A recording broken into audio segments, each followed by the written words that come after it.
Hello, everyone. My name is Alicia Jackson Hall.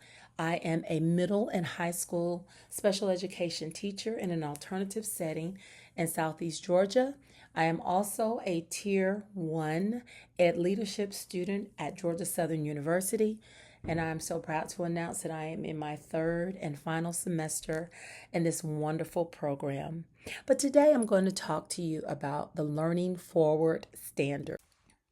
The Learning Forward standards for professional learning were originally developed as 7 core standards, but in 2022 they were updated and expanded them into 11 standards. And these standards are organized into 3 different categories: rigorous content, transformational processes, and conditions for learning.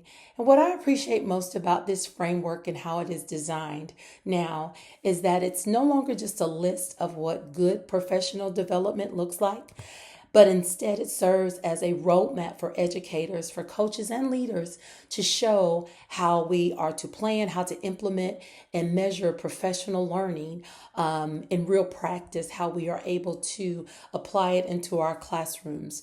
It reminds us that it is not a one-day workshop, it's not an isolated event, but it is intensive, it's collaborative, it's data driven, and it is classroom focused.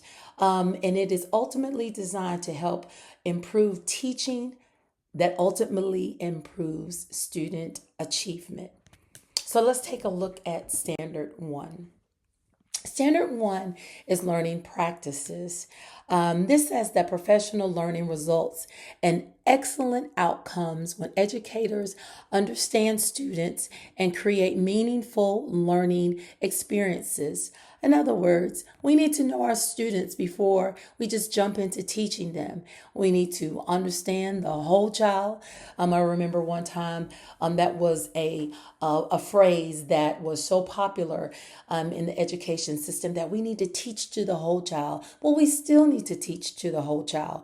We need to know their strengths, we need to know their weaknesses, and we need to build on all of those things. Many of our students arrive with unique experiences every day in our buildings. They have challenges, but they do bring their strengths and they bring potential.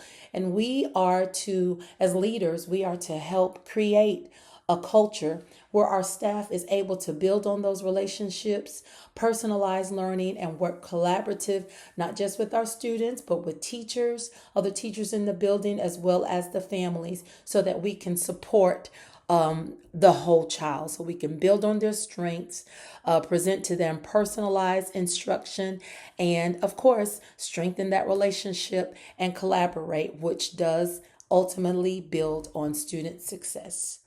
Okay, now let's look. Okay, now let's look at Standard 2, Curriculum Assessment and Instruction. This standard says that what we teach matters just as much as how we teach it. This standard reminds us that we are to ensure that all students have access to rigorous, standards aligned, engaging learning experiences. We need to analyze the assessment, the data that is given to us, so that we can monitor student progress.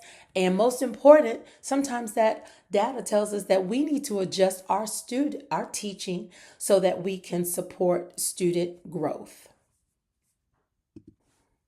Standard 3, professional expertise. Teachers, educators, leaders in education, we never stop learning. My mom always says, goodness, it seems like you teachers are always in school. It seems like you never stop going to school. And it's not that we never stop going to school, but we are always learning. We're always going to training, or we should go to training, because it's always increasing. Things are always changing. The way our students learn is changing. So we need to be aware of the most recent research-based strategies so we can implement those things in the classroom. The stronger our expertise becomes, the stronger outcomes become for our students. So remember, leaders and teachers never stop learning.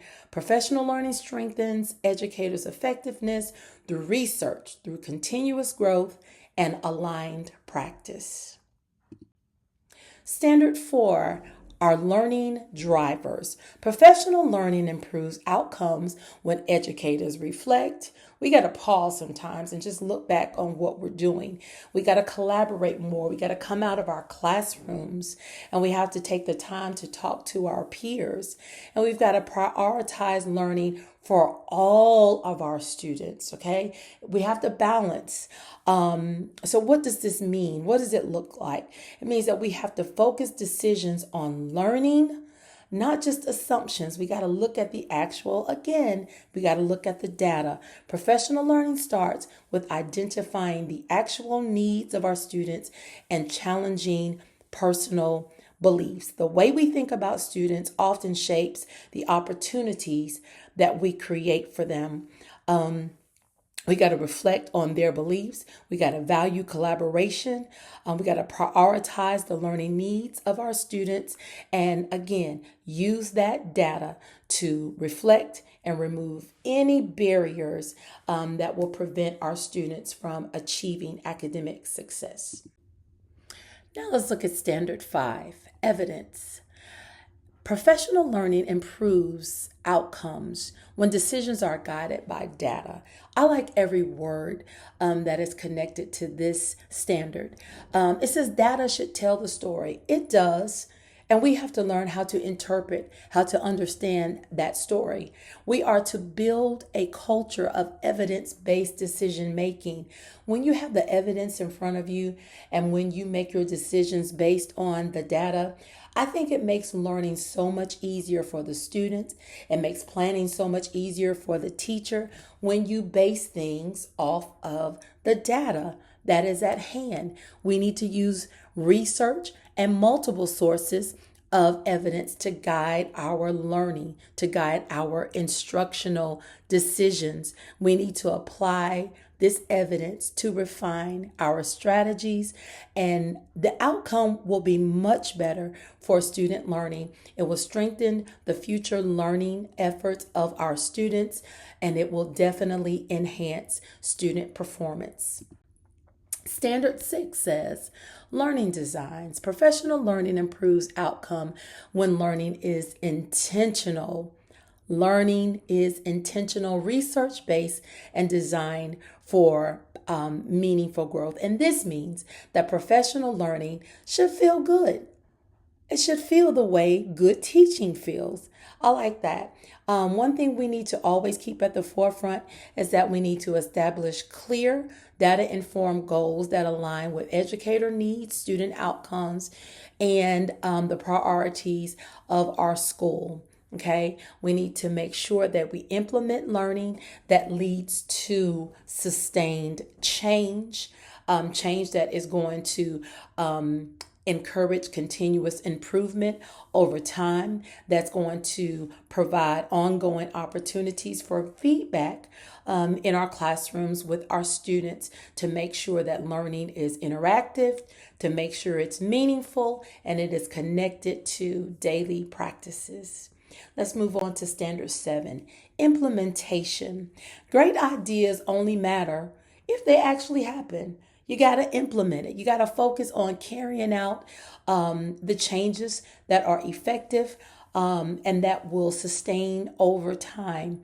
It is very important that we apply research on change management, that we create a culture of feedback and growth, that we support continuous application of learning, and that improvement through long-term commitment is present in our school environment. Okay, professional learning is not complete when the training ends. It is complete when the practice begins to change.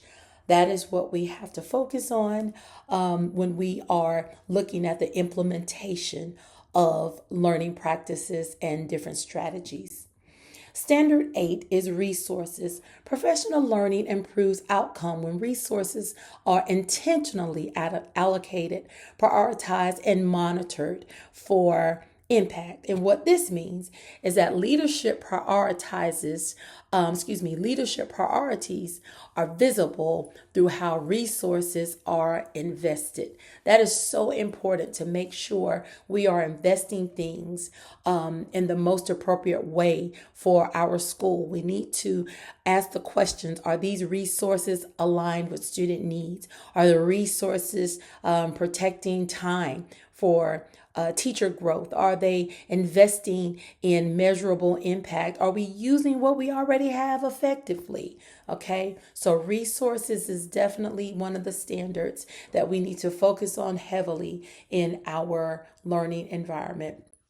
Standard 9, we need to create a culture of collaborative inquiry. And what does this mean?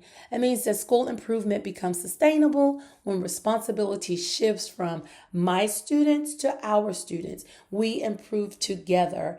I absolutely enjoy talking to the math teacher about how little Johnny does in math. No, I'm not a math teacher, but I still want to know how he does he work better with a peer? Does he work better when you talk with him one on one? It is great to collaborate with your colleagues. I think that helps us to also understand the whole child. Okay, so when our staff openly reflects, when we share ideas, when we talk to our peers about what's going on with our students, it helps us solve challenges that are going on with our students, and it helps us to build on their strengths. Conversation actually is data collected in an indirect way when we talk to our other teachers about what's going on with the students in their classrooms.